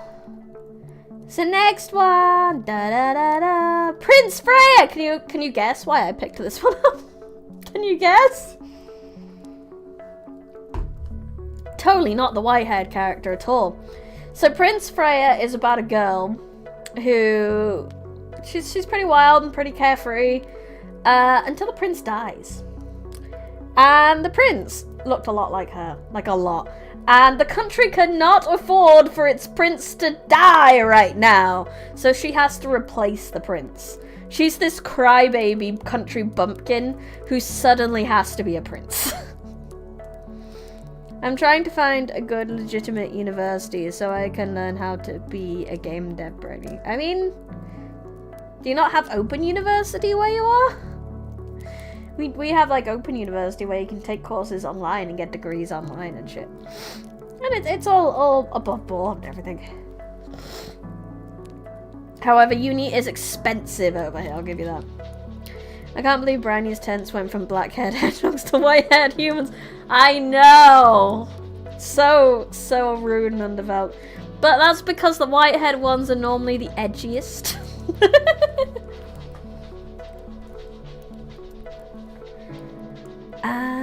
Yeah, so it was very strict at times. The art style was really good for this one, but not strict. I guess the main character, when she went from like crybaby mode to prince mode, was like really jarring at times. However, there was some unexpected ways the plot went. It went a lot harder than I thought it would at times, let's say that much. So it kept me on my toesies, this one. So I'm gonna say that's a B. Who am I kidding? Brownie's taste is still blackhead hedgehogs. I mean, I'm really excited for Sonic Prime coming out soon. There's so much shadow, it's great. And the Sonic and Shadow scenes in that, where they're saving each other and hugging each other, and it's wonderful, because Sonic sees Shadow's the only one who still remembers Sonic and everything else that happened. It's such a good series, watch it! Sonic Prime, Netflix, just do it, it's so good. It's so good! Silver the Hedgehog is a good boy. He's a soft boy, he is. I don't know how I'm getting an online degree would work. I think I've tried it already. I've also said legitimate for a reason. Open University is legitimate. It's 100% legitimate. Or at least, like, it's an actual organization here called Open University. It's an actual thing. I don't know if it's in the US, obviously. I don't know. But anyway, we had another Grand Order, and this one was sort of the conclusion of the other one, so this was sadly the one where Marie Antoinette died, and that made me sad. But it was really fun to see Siegfried get to do his thing in this bit. And Elizabeth Bathory.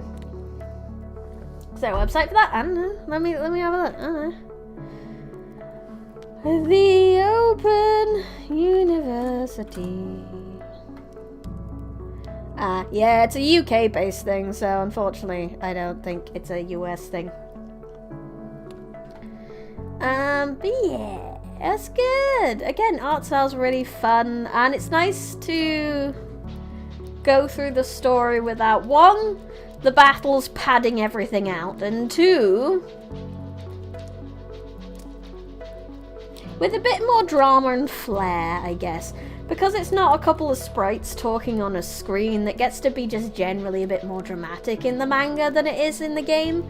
So once more, B rank. Oh, I said there wasn't going to be an S rank, I lied.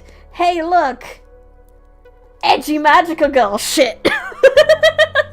Sleepless Domain is a web comic that I have been reading for a very long time.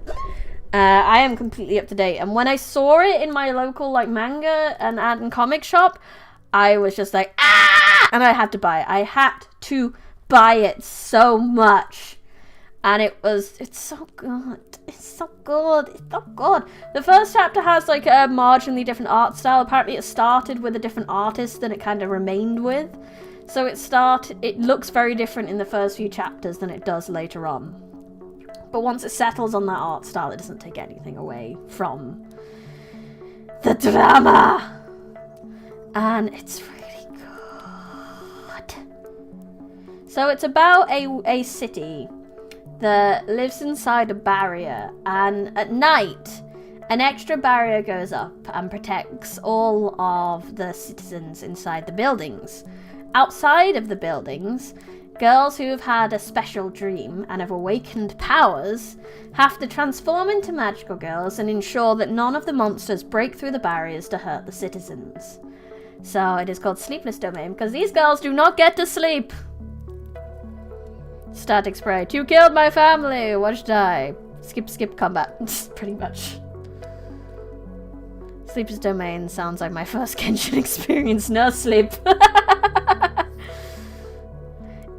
It's definitely along the same vein as Madoka Magica, but because this society relies on magical girls so much, they are a very much known quantity. They're marketed as like groups and things like that. They have people with cameras go around and film their exploits and things like that, so that they can market them and media them and things like that. So it's a little bit fucked up when some of them die and they're still kind of marketing it a little bit. It's just, it's really cool. It's a very good series, and there's a very good mystery going on in it, and like how this world came to be, and everything's not quite right in this world and how it's set up. They do get turned into marketable plushes. Yes, they do, whether they like it or not. So it is absolutely fucking great series. 10 out of 10. I do highly recommend. If you're into your magical girl bullshit nonsense, most definitely pick it up. And then this one, I read this as a blind date with Shonen Jump. I tried to do that as a video where I like random rolled a manga from Shonen Jump to read. And I got this one called Aliens Area. So if you want to know more detail what I think of it, there is a video somewhere. It didn't do too well, so I haven't done another one. Where can I read it? It sounds neato. I'll see if I can get the link for you.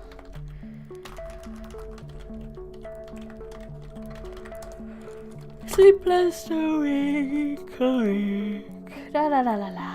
Let me put it back to the start and give you the start link. You can read it here.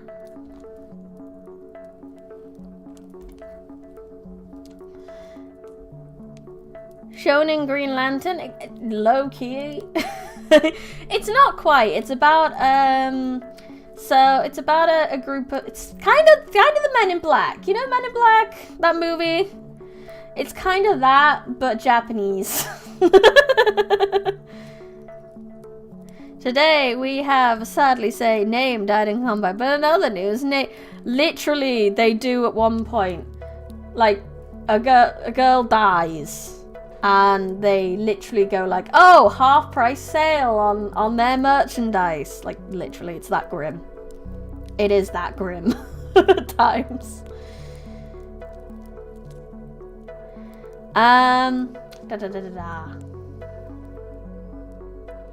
So yeah, this is Aliens Area. It's quite a cool little series. You got a guy who might have been experimented on by aliens when he was younger. And then it is fucked up. It's a little bit fucked up. What if they did that in Moon Girl? They might. I don't know if they've done that in Moon Girl. I haven't. There's only been like one death in that city, so I don't know if they did do it. I also don't think they were marketing them very well at that point. But anyway, Aliens Area.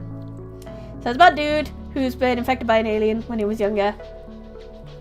And then he gets brought in. He gets attacked by the aliens. And then he gets hired by the government agency that deals with aliens, and they're like, yeah, it's a bit Chainsaw Man-y at the start.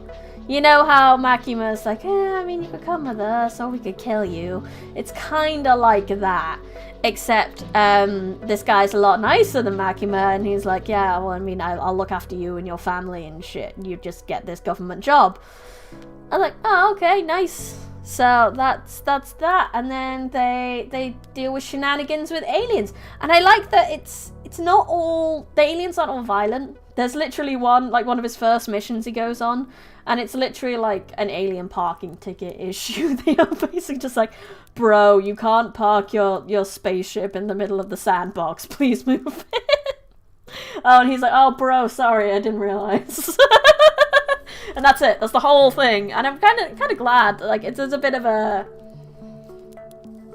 non-violent, bit of more, I want to say more human, but aliens. But you know, like a more civilized sort of bit to it. Sure, there's some fighting. There's some cool technology. I was just about getting to a bit where they were explaining the technology and stuff, and it gave me like World Trigger vibes, where like they have rules for bits of technology and you can combine them in certain ways and things like that. Very World Triggery, very fun in that kind of way. So I highly recommend it. If you want a bit of sci-fi in your life, bit of sci-fi time. I put it in A. A. Da da da.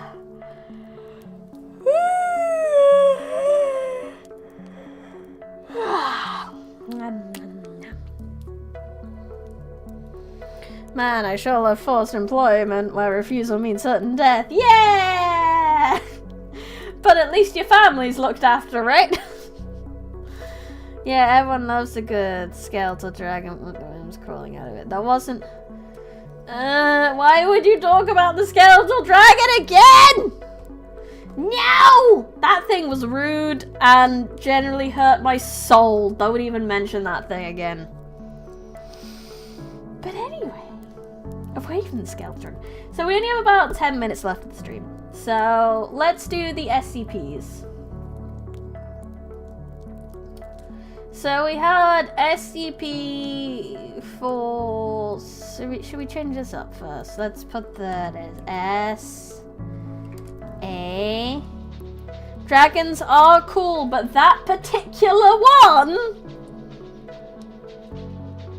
hurt me. You can have a skeletal dragon, just not the one that Void did. Just not Void's skeletal dragon.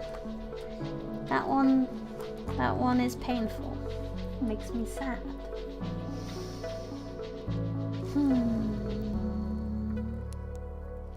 However, it's SCP time, baby. So, SCP-426 is definitely an S rank. You know why? Because it was great. Because it was great. I need to make these bigger. Because the toaster was wonderful. I said this in the video, but the twist of it making you talk in first person was really good. It made the writing of that whole document even more entertaining than it already was, of trying to brainwash people into being toasters. So 10 out of 10 with that one, or made me happy. SCP-5959. SCP-5959 was really hard to read out loud because saying SCP-5959, SCP-5959, SCP-5959, you could make a song out of that. It was exhausting to read. When the toaster SCP is more dangerous than the walking through dark alleys. It is more dangerous than what, isn't it? A whole screw from that thing was incredibly dangerous. Honestly, the reading the bit at the end where they send the cannon fodder in to deal with it, that kind of made me feel a little bit sick, I'm not gonna lie. I did not enjoy reading about people dying to this thing, or being generally murdered because they've gone too far. Sorry. Oh my god. Oh. It's fine, it's fine. SCP-5955. SCP-5959. Well, I'm 24. Okay. So SCP-5959 is going in A rank because I like the ideas that it was trying to do. It was like it was trying to tell a whole ass story, but in an SCP document, which was very cool. So I give this one kudos for what it was doing. Hi, Ormaster, welcome. And I am doing well. I'm a little sleepy, but we're good. We've done 2 tier lists, and I don't think we're getting to the 4th one. But it's fine. SCP-420 can go die in a hole. We don't talk about SCP-420. This isn't 420J, for the record. This is 420. This is the one with the freaky whiskey bottle that makes your skin become a parasite of its own. And it was horrible. It's been a while since I've gone through the SCP list. Yeah, it's been I haven't really done it before. So I was letting people throw numbers at me during a Patreon stream. We talk about Love Town, not SCP-420. Yeah, I think they made normal SCP-420 the creepiest thing and most gross thing they possibly could, just to trick the poor bastards like me, who didn't know if they were looking for the super blunt that they needed 420J. But no, I got creepy, horrible whiskey bottle making your skin become a different entity that force feeds you and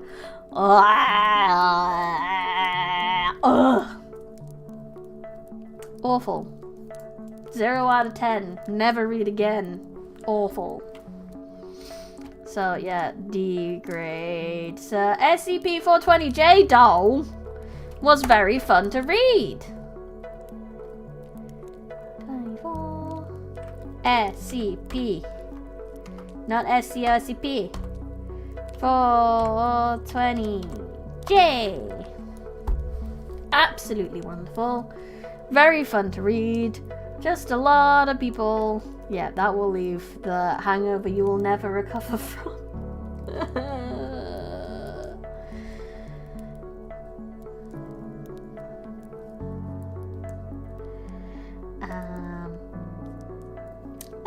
That was a good time, that one. And then there was lots of different supplements to it, obviously, where they were like, oh, let's give the super weed to this SCP and this SCP.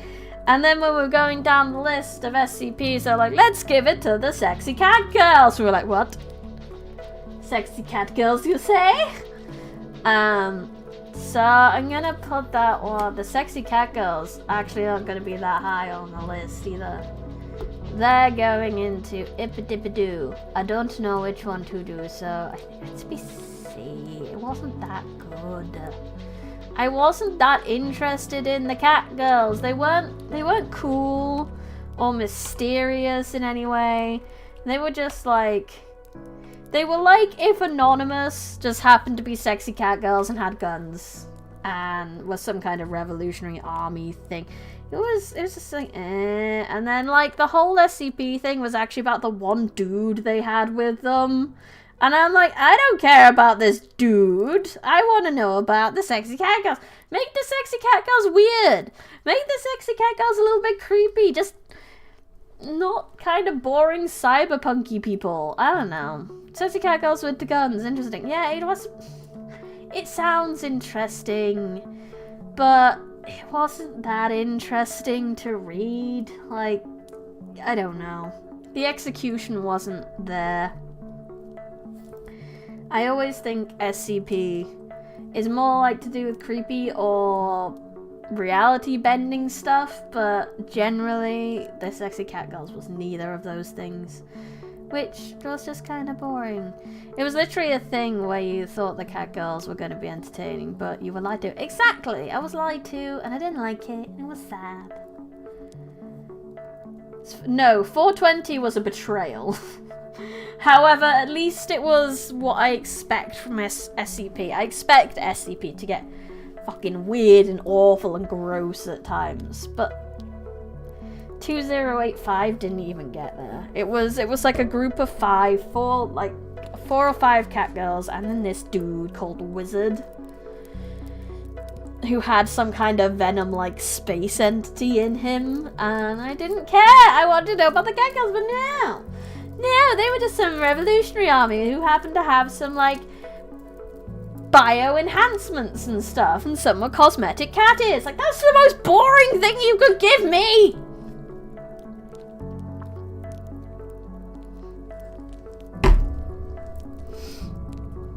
That is my rant.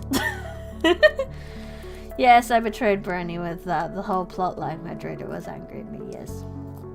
You didn't betray me with that, you just did it. So the only other tier list we have left is the game lore one, but I wasn't sure we'd get to that anyway, and I'm not even sure how to quantify them all anyway, so let's just not. Rant appreciated, was very entertaining, wonderful. Oh, so let's just leave it there. That was my year of reading. May we all have another wonderful year of reading coming up next. I will tell you about the book we will be reading next. Let's see if I can get a picture for you. Do I have a picture somewhere? Is it in my books of 2022? No. It's gotta be somewhere. Oh, maybe I can get the... Because I don't have it on Kindle. We're gonna be reading the next book with a hand cam. Because there's so many pretty pictures. And I don't have it on Amazon. I also have a signed copy of this book from the author. Because I've met them at a Comic-Con and I've bought their book from them at a Comic-Con. Brush with magic.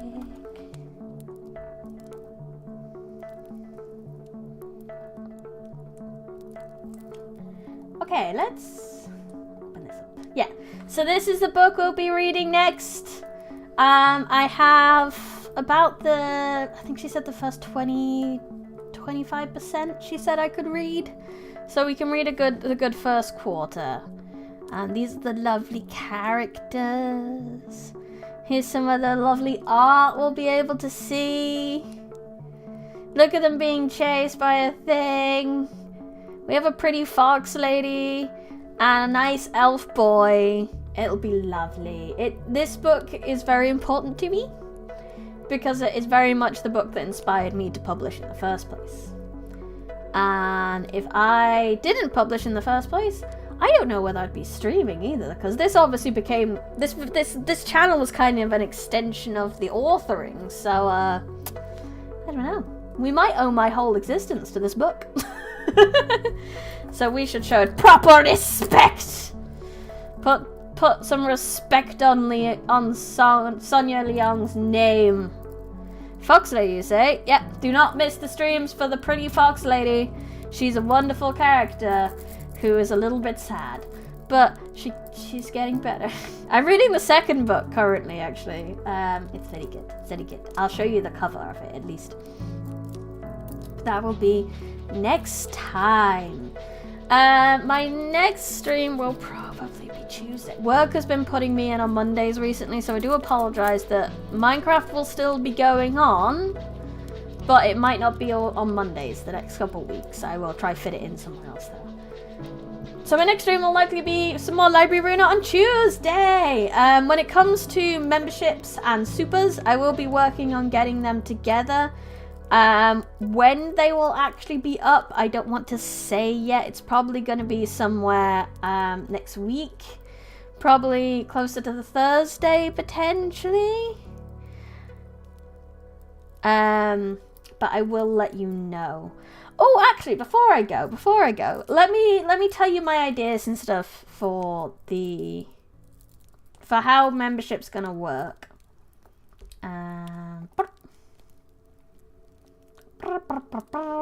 Let me just get another page. Okay, so membership and Patreon.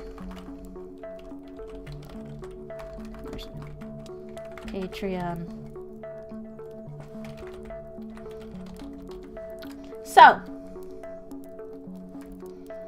as we know, membership and Patreon are two very similar things. What you get with membership is I'm hoping to do emojis. And with Patreon, you get the short stories. But I want both of you to get the exclusive monthly stream.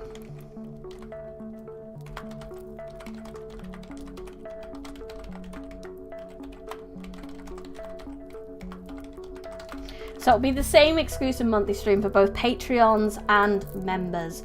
It'll be probably a little bit cheaper to be a member because Patrons do get the short stories every month and that's a little bit more.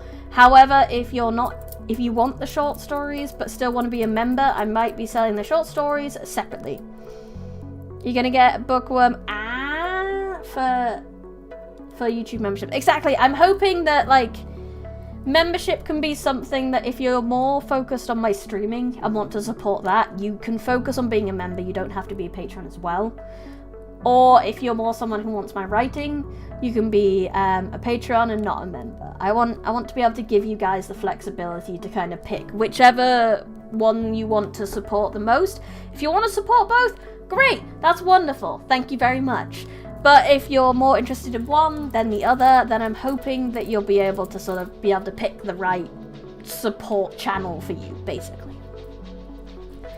I don't know about the Discord for it yet, but that's what I'm hoping to put together for it, so I hope you look forward to that. The exclusive monthly streams are currently, it will be the second part of the second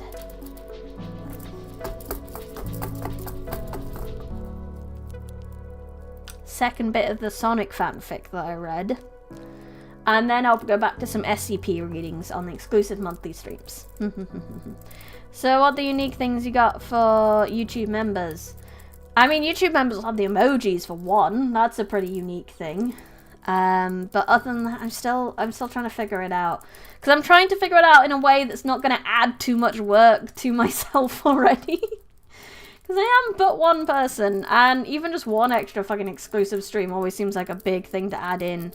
Haven't been able to check your writing of yet, but we'll make sure once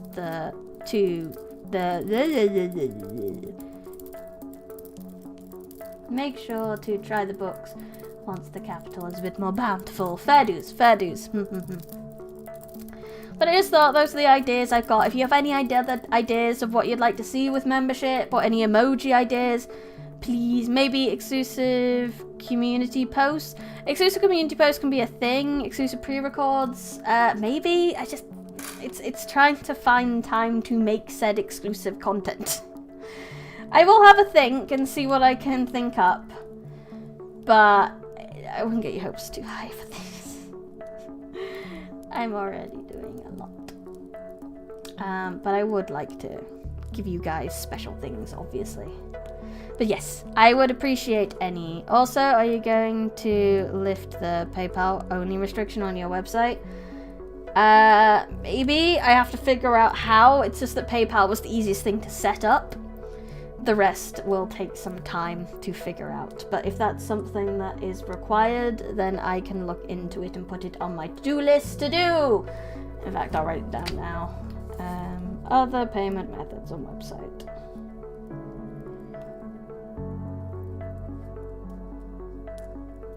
Methods on website.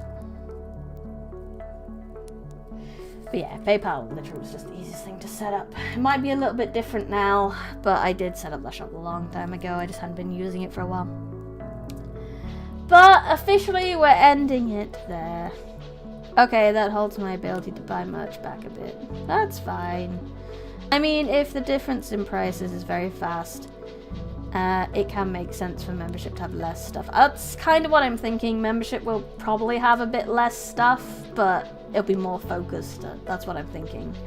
Thank you for the stream, Bryony. I have to go. So your phone dropped to 3%. Oh no! Charge it, Boris! Charge! Go, go, go!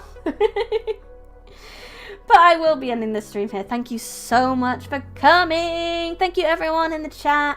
Thank you to anyone who lurked. Thank you to anyone who watches the VOD. If you have any suggestions on memberships and emojis, as I said, I'll be working on all that this week.